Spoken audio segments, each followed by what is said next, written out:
하나님의 말씀 보겠습니다. 출애굽기 34장 1절에서 17절까지 말씀인데요.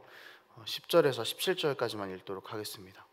출애굽기 34장 10절에서 17절까지 말씀입니다. 네, 제가 읽겠습니다. 여호와께서 이르시되 보라, 내가 언약을 세우나니 곧 내가 아직 온 땅 아무 국민에게도 행하지 아니한 이적을 너희 전체 백성 앞에 행할 것이라. 내가 머무는 나라 백성이 다 여호와의 행하심을 보리니 내가 너를 위하여 행할 일이 두려운 것임이니라. 너는 내가 오늘 내게 명령하는 것을 삼가 지키라. 보라, 내가 내 앞에서 아모리 사람과 가나안 사람과 헷 사람과 브리스 사람과 히위 사람과 여부스 사람을 쫓아내리니 너는 스스로 삼가 내가 들어가는 땅의 주민과 언약을 세우지 말라. 그것이 너희에게 올무가 될까 하노라. 너희는 도리어 그들의 제단을 헐고 그들의 주상을 깨뜨리고 그들의 아세라상을 찍을지어다. 너는 다른 신에게 절하지 말라. 여호와는 질투라. 이름하는 질투의 하나님이니라. 너는 삼가 그 땅의 주민과 언약을 세우지 말지니 이는 그들이 모든 신을 음란하게 섬기며 그들의 신들에게 제물을 드리고 너를 청하면 내가 그 제물을 먹을까 하며 또 내가 그들의 딸들을 내 아들들의 아내로 삼음으로 그들의 딸들이 그들의 신들을 음란하게 섬기며 내 아들에게 그들의 신들을 음란하게 섬기게 할까 함이니라. 너는 신상들을 부어 만들지 말지니라. 아멘. 정확하게 어떤 사건인지 기억이 나진 않지만 저는 부모님께 용서를 참 많이 받았었습니다. 잘못한 것이 있으면은 혼난 적도 많지만 용서를 훨씬 더 많이 받았습니다. 그래서 어떤 잘못을 했을 때 혼날 것 같다라는 그 두려움보다는 그냥 솔직하게 말하고 용서를 받자라는 생각이 있었던 것 같습니다. 왜냐하면은 솔직하게 이야기할 때 부모님께서는 용서해 주실 거다라는 그런 확신이 있었고요. 그렇게 용서를 받게 되면은 제 마음속에 그래도 우리 부모님은 나를 사랑하시는구나라는 그 확신이 있었던 것 같습니다. 너 사랑을 어떻게 증명할래? 라고 누군가 물을 때 사랑을 증명해낼 수 있는 방법은 여러 가지가 있을 것입니다. 뭐 사랑한다고 이야기를 할 수도 있겠고요. 어떤 선물을 준다거나 뭐 같이 시간을 보낸다거나 할 수도 있습니다. 그렇지만 그 사람이 잘못했을 때에 용서를 베푸는 것만큼 사랑을 잘 드러내는 것도 없는 것 같습니다. 우리는 하나님의 사랑에 끝이 없다라고 이야기합니다. 얼마나 끝이 없는지, 얼마나 깊은지 그 용서의 깊이, 사랑의 깊이가 오늘 본문에서는 오늘 본문에서 우리가 이것을 깨달을 수 있습니다. 하나님께서는 이스라엘을 출애굽시키셨죠. 그리고 시내산 앞에서 멈추게 하시고 이스라엘과 언약을 맺으십니다. 이 언약은요, 사실 일방적인 언약이 아니었습니다. 하나님께서 모세에게 조건을 거셨습니다. 너희가 내 말을 잘 듣고 지켜 행하면 내가 너희의 하나님이 되겠다. 이 언약을 나랑 맺을래? 라고 이렇게 하나님께서 모세에게 권하셨습니다. 그리고 모세는 그 하나님의 제안을 백성들에게 이야기를 했죠. 그리고 백성들은 하나님의 제안을 받아들였습니다. 그렇게 쌍방의 합의로 언약이 맺어졌습니다. 그리고 모세는 언약 백성이 지켜야 할 율법을 받기 위해서 하나님과 산 위에서 그렇게 시간을 보내고 있었죠. 그 사이에 어떤 일이 벌어졌습니까? 이스라엘은 모세가 내려오지 않아서 두려운 마음 때문에 금송아지를 만들고 우상을 섬기는 일을 바로 그 아래에서 하고 있었습니다. 그리고 이것 때문에 하나님께서는 분노하셨고 이스라엘 백성을 다 죽이려고 하셨죠.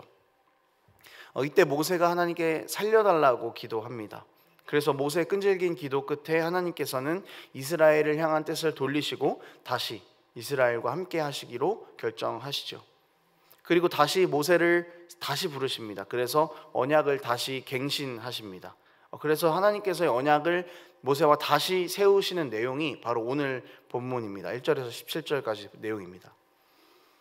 생각해보면요, 하나님께서 이스라엘 백성과 다시 언약을 맺으실 필요는 없었던 것 같아요. 이스라엘 백성들이 시내산에 오기 전까지만 해도 그들이 한 일을 보면은 그냥 사실 광야에서 다 죽어도 할 말이 없는 그런 존재들이었습니다. 그런데 하나님께서는 굳이 그렇게 원망하는 이스라엘을 계속해서 설득하셨죠. 이스라엘이 하도 못 믿고 의심하니까 홍해도 가르시고 만나 메추라기도 주시고 구름 기둥과 불 기둥으로 그들을 인도해 내셨습니다. 그리고 또 쓴 물을 달게 만들기도 하셨죠. 그렇게 끈질기게 하나님께서는 이스라엘을 설득하셨습니다. 애초에 죄인인 이스라엘과 언약을 굳이 맺으시려고 하는 것이죠. 왜냐하면 그만큼 이스라엘 백성을 사랑하시기 때문입니다. 이 사랑 말고는 어떻게 표현할 수 없습니다. 하나님께서 이스라엘 백성이 언약을 맺겠다라고 동의했을 때 얼마나 기쁘셨을까요? 이제야 얘네가 나를 좀 사랑하겠구나, 이제 얘네가 내 마음을 좀 알아주겠구나, 그렇게 기쁜 마음으로 모세를 부르셨을 것입니다. 그리고 산 위에서 이제 모세에게 율법을 하나하나 말씀하시면서 이것들을 지키면서 이스라엘 백성이 영원히 하나님의 백성으로 살게 될 것이다라는 그 기대를 하나님께서는 품고 계셨을 것 같아요. 그런데 그런 하나님을 비웃기라도 하듯이 이스라엘 백성은 그 밑에서 또 우상을 섬기고 있는 것이죠. 이쯤 됐으면 하나님께서 이스라엘을 버릴 법도 하십니다. 그런데 모세의 간구를 들으시고 그들을 버리지 않으시고 다시 또 모세와 언약을 갱신하고 계시죠. 하나님께서는 또 다른 십계명 돌판을 제작을 하게 하십니다. 용서하시고 또 용서하십니다. 하나님께서 왜 이렇게까지 하실까? 왜 이렇게 답답하게까지 이스라엘을 사랑하실까? 이해가 되지 않습니다. 전혀 이해가 되지 않는 용서죠. 그만큼 하나님의 사랑은 도대체 이해할 수가 없는 사랑이라는 것입니다. 그만큼 깊은 사랑이다라는 것이죠. 하나님께서 이스라엘에게 율법을 주신 이유는 이스라엘에게 너희는 율법을 지켜야 내 백성이다를 말하려는 것이 아니라 내 백성은 율법을 지킨다를 말씀하고 싶으셨던 것입니다. 그러니까 자발적으로 백성들에게 사랑을 받고 싶으셨던 거죠. 율법을 지켜야 내 백성이야 라는 그 강제성보다는 내 백성은 율법을 지켜 라고 말하는 그 자발성을 좀 더 강조하고 싶으셨습니다. 심지어 잘못된 자발성으로 하나님을 배신해도 하나님께서는 이스라엘 백성이 다시 하나님과의 관계를 회복할 수 있도록 제사에 대한 율법을 주시며 계속해서 이스라엘과 관계를 이어나가기를 원하셨습니다. 관계를 유지하기 위해서 끝까지 백성들이 자발적으로 나서기를 원하셨던 것이죠. 구원받을 수 있는 통로도 주셨고 복을 받을 수 있는 통로도 주셨고 불순종해서 관계가 끊어져도 다시 그 관계로 들어올 수 있는 통로도 주셨습니다. 다 주신 거죠. 하나님의 용서는 계속 열려 있었습니다. 오늘 본문은 이것을 가장 가시적으로 보여주는 부분 중에 하나입니다. 그리고 오늘 읽은 본문 10절에서 17절까지 우상에 대한 것을 강조하고 계시는데요, 이것은 금송아지 사건 때 깨졌던 그 우상을 숭배했던 이스라엘을 염두에 두시면서 다시는 똑같은 잘못을 하지 말라고 강조하면서 이것을 말씀하시는 겁니다.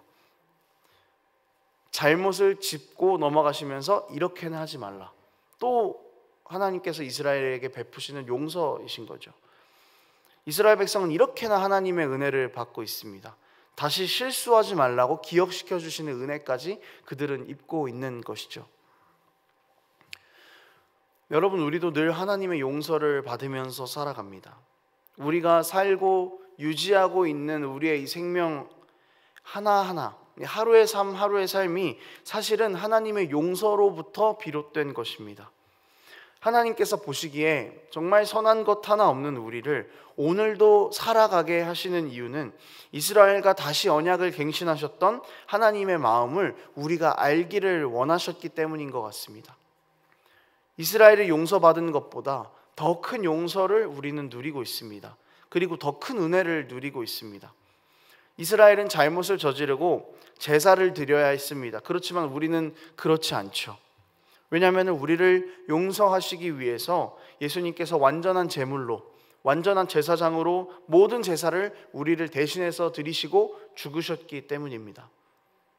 우리가 살아가고 있는 것, 우리가 하루하루를 호흡을 유지하고 있는 것, 이 모든 것은 하나님의 가장 큰 용서인 예수 그리스도의 십자가 때문입니다. 이것을 기억하면은 우리에게 주어진 이 하루의 삶이 얼마나 무거운지를 우리는 생각할 수 있게 되는 것이죠. 그리고 어떻게 살아야 할지를 계속해서 고민하고 싸워가게 될 것입니다. 모세에게는 깨지고 닳아 없어질 돌판을 주셨습니다. 그렇지만 우리에게는 영원히 지워지지 않을 십자가를 우리 마음 가운데 새겨 넣으셨죠. 우리는 이것을 늘 기억하면서 하나님 앞에서 넘어지고 쓰러지고를 반복하며 그래도 좀 더 하나님께로 가는 그런 삶을 살기를 다짐했으면 좋겠습니다. 하루하루의 걸음이 하나님을 향하는 순종의 발걸음이기를 원합니다. 우리 하루하루의 삶이 하나님 앞에서 자발적으로 행하는 하나님의 사랑이 가득해서 가득가득 그렇게 드러나는 삶이기를 원합니다. 말씀을 정리하겠습니다. 하나님 앞에서 우리가 얼마나 용서받았는가를 따져 묻는 것은 아무런 의미가 없습니다. 우리는 하나님의 용서의 결정체인 예수 그리스도의 십자가로 살고 있기 때문이죠. 용서받은 자들의 삶은 쓰러지는 삶보다는 조금이라도 하나님께 가까이 가려고 발버둥 치는 삶이어야 할 것입니다. 하나님께서 그것을 원하시지 않을까요? 하나님께서는 우리를 향한 사랑을 인간이 헤아릴 수 없을 만큼의 용서로 증명해내셨습니다. 이제 그 용서를 받은 우리는 순종의 모습으로 하나님께 나아가야 할 것입니다.